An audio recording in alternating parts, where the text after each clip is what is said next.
Hey everyone, it's me Harry, and today I'm going to do sort of like a laid back or relaxed kind of video. I'm gonna do a video talking about Hasbro Interactive PC games. So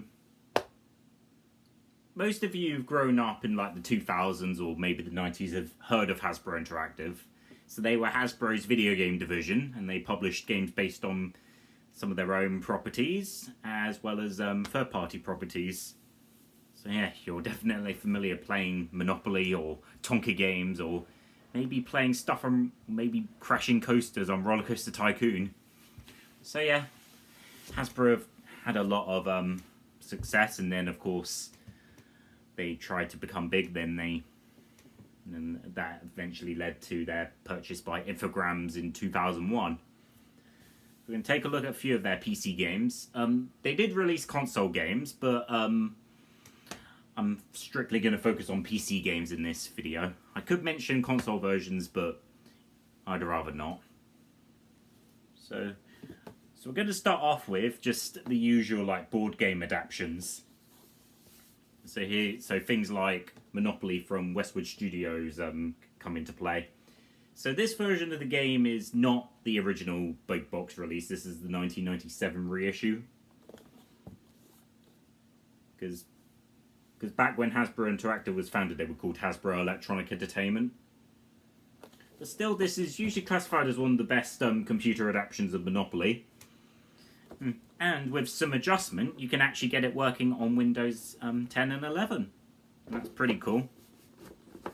Yeah, won't be able to show you the discs because I don't have them with me at the moment. And they're in storage. I still have the box, I still keep on display. And of course, you can't let a good Monopoly down. And so, in 1999, Hasbro published a second edition, or new edition as what the box calls it, but I call it Monopoly 2.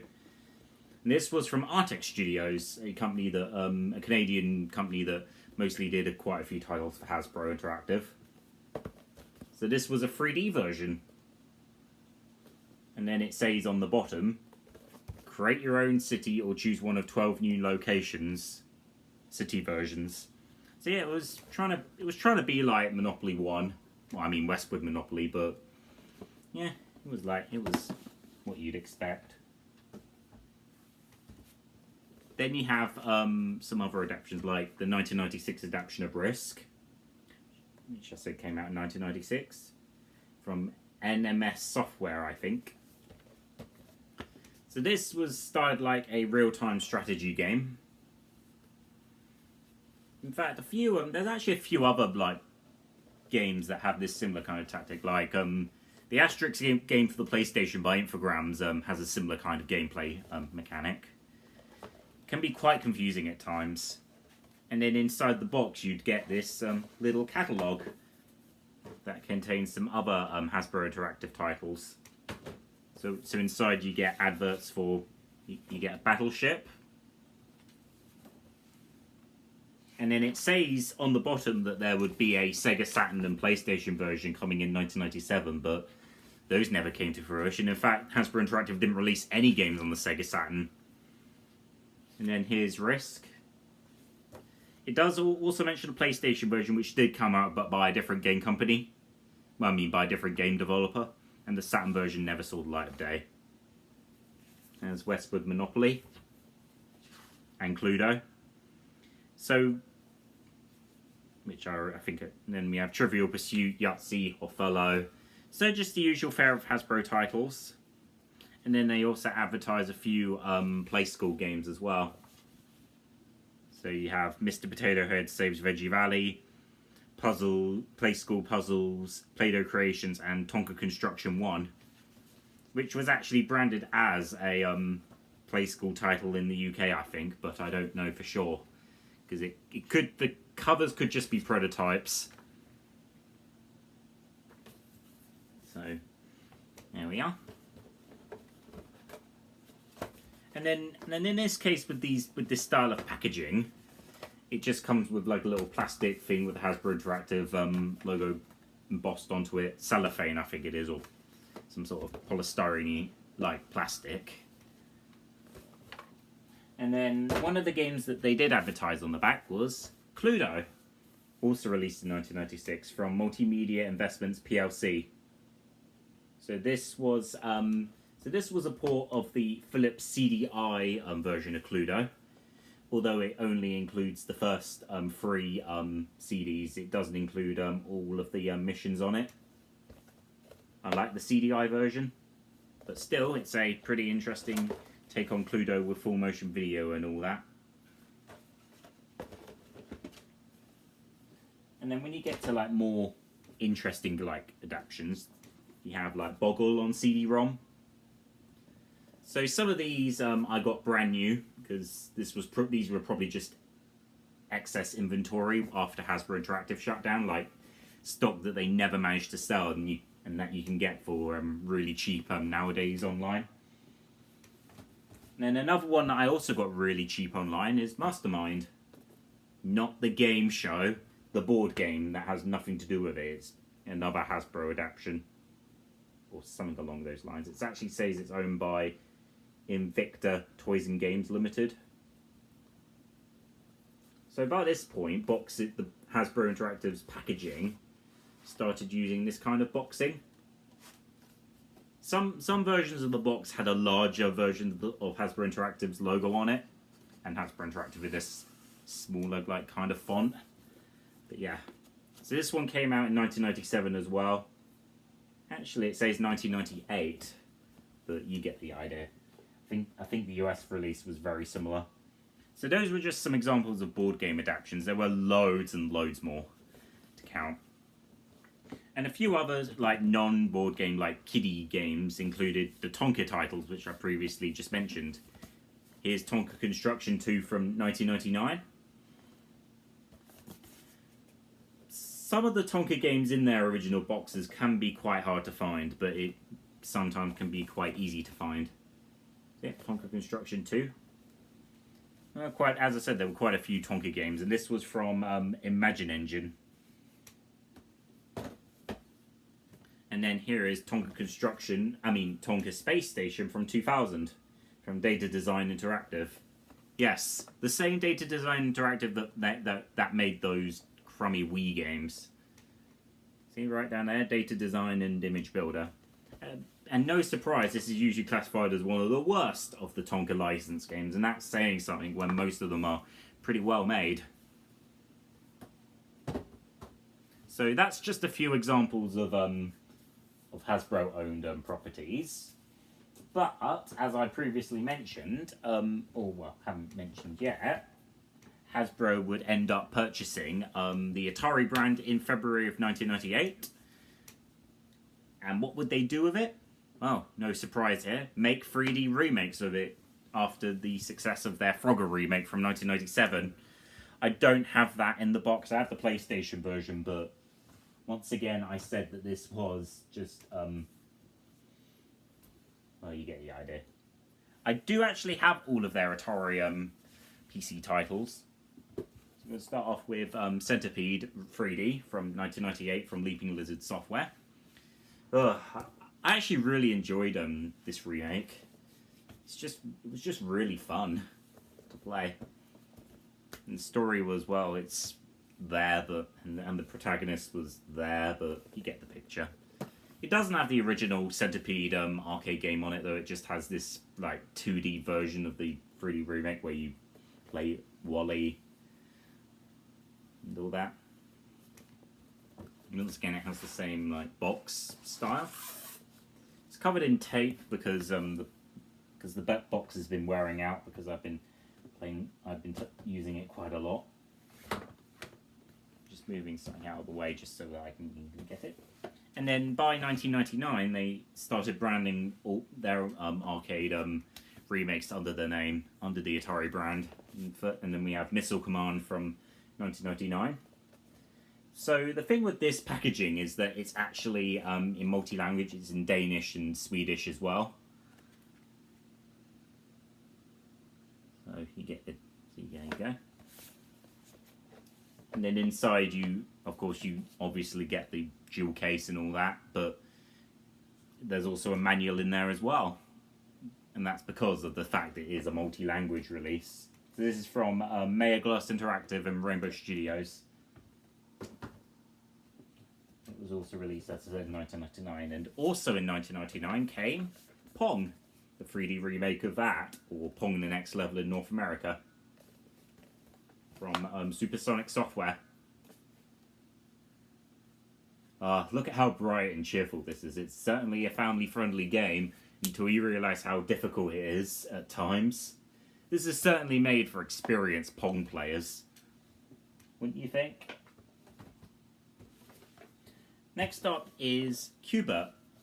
So this isn't an Atari title, but it was licensed by Hasbro from Sony or Columbia Pictures, because they own the Cubert brand.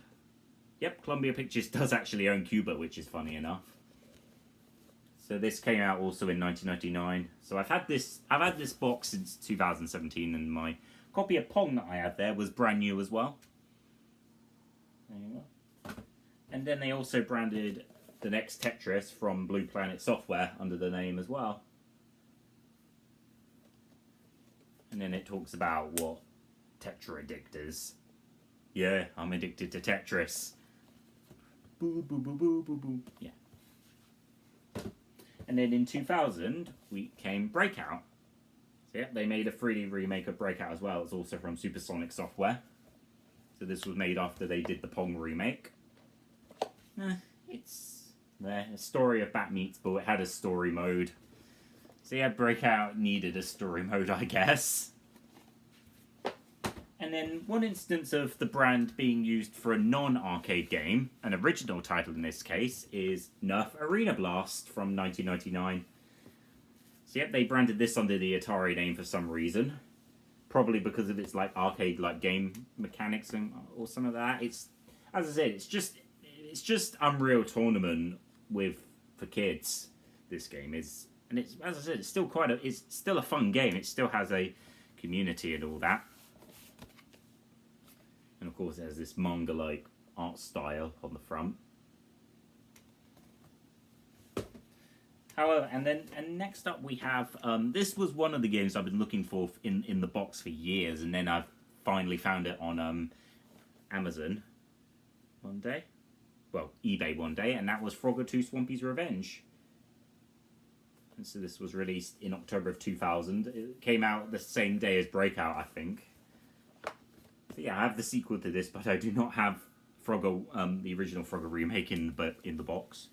This was developed by Blitz Games, under license from Konami once again.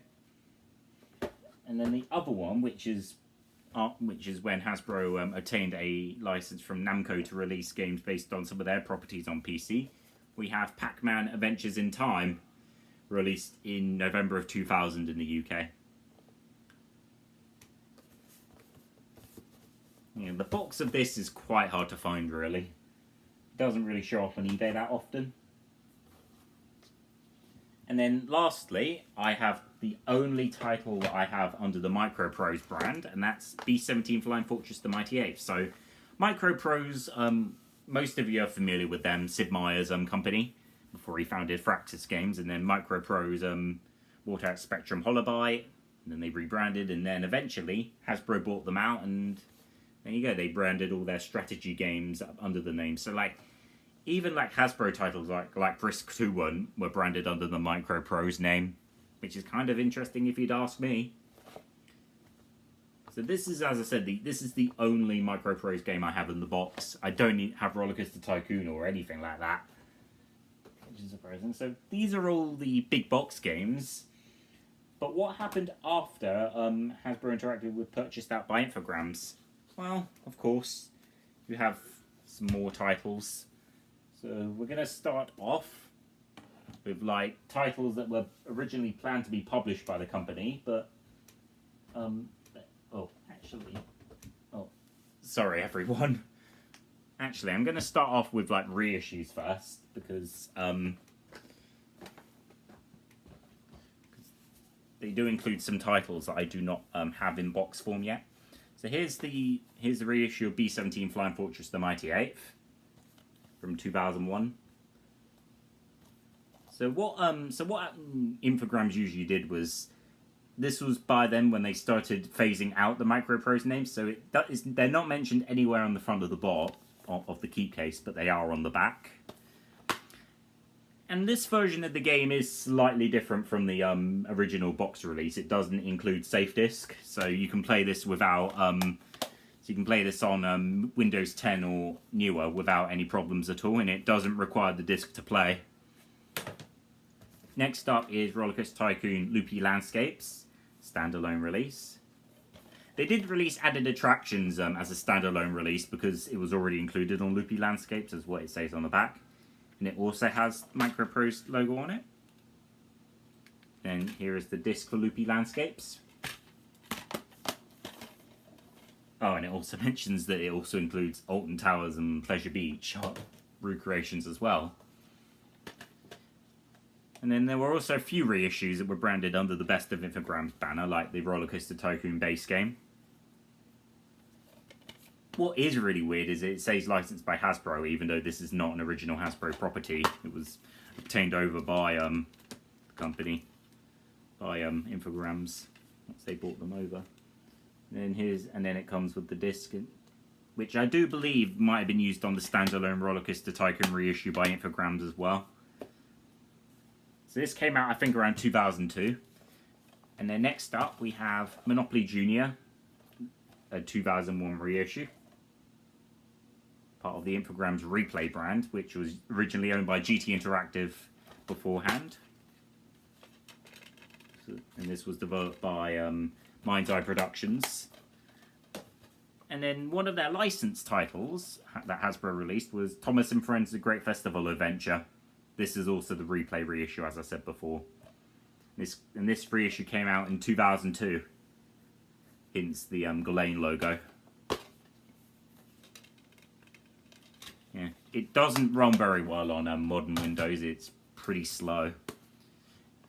A couple of other stuff they've done are these compilations where they released a few titles in a single case. So first of all, we have Family Collection, which has an 11 plus rating. Oh, the irony. Which contains Westwood Monopoly, Brisk 2, and Cluedo Murder at Blackwell Grange. So it has all three discs in a single case, all stacked up on top of each other. And as with most of these Infogrames reissues, they don't include manuals, they're all PDFs on the discs.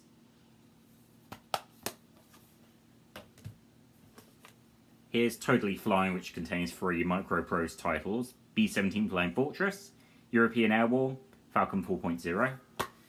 Many of these games are very difficult to get running on modern Windows, especially Falcon 4.0 and European Air War. And we have Totally Rollercoaster.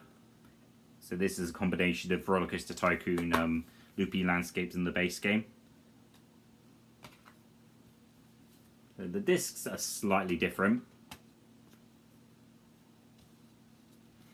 So they're all black this time. Then we have Totally Action Man, which contains the games Action Man Jungle Storm and Action Man Raid on Island X.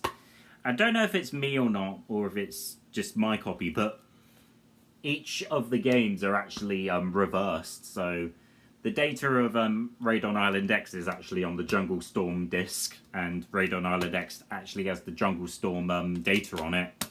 That's kind of weird, and it also has an ad for the Action Man CGI series by Mainframe. And then some titles that were originally going to be released by Hasbro, but Infogrames released them instead, include Monopoly Tycoon from Deep Red Games, which came out in November of 2001. This doesn't work very well on modern Windows. Then we have Family Fortunes, a localized version of Hasbro's Family Feud title from Artex Studios. So this is based on the UK version of the show Family Fortunes with Les Dennis. Uses the graphics from the 2000 series. That also came out in November of 2001. And then we have Monopoly New Edition, or Monopoly Free, an updated version of Monopoly 1999, also from Artex Studios, and this came out in October of 2002. And then you have some newer entries in some other series, like you have Miss Pac-Man Quest for the Golden Maze, Dig Dug Deeper, oh, and Atari's Combat Remake. These all came out on the same day, February of 2002. And then some newer entries include Civilization 3, which came out in March of 2002 in the UK. It was from Fraxis. Microprose's Grand Prix 4, developed by Symergy. This came out in June of 2002. And it was one of the last games released under the Microprose name before the name was retired. And of course, Roller Coaster Tycoon 2, which came out in October of 2002. And then we have some more Tonka games with some new additions. Tonka Monster Trucks from Data Design Interactive came out in May of 2002. Tonka Search and Rescue 2, so this is a sequel to Tonka Search and Rescue, developed by Archex Studios. Came out in October of 2002. And then after the Infogrames rebranded under the Atari name, because they originally used the Atari name as a brand because they knew that the name would be worth something. Well, Bruno Bonnell, the founder of Infogrames, loved Atari so much for the fact that he decided to just rebrand it as such. We have Tonka Firefighter from Boston Animation. This came out in 2004 in the UK. And the same goes with Tonka Town, which was developed by Imagine Engine. And then another Thomas title I also own is Thomas Saves the Day from Stunt Puppy Entertainment, which came out in 2004 in the UK as well. So, that was a, let's say, 22-minute video of me talking about Hasbro Interactive titles and all that. I hope you enjoyed this video. I hope you enjoyed just me rambling on about them. So anyways, thanks for watching, and bye for now.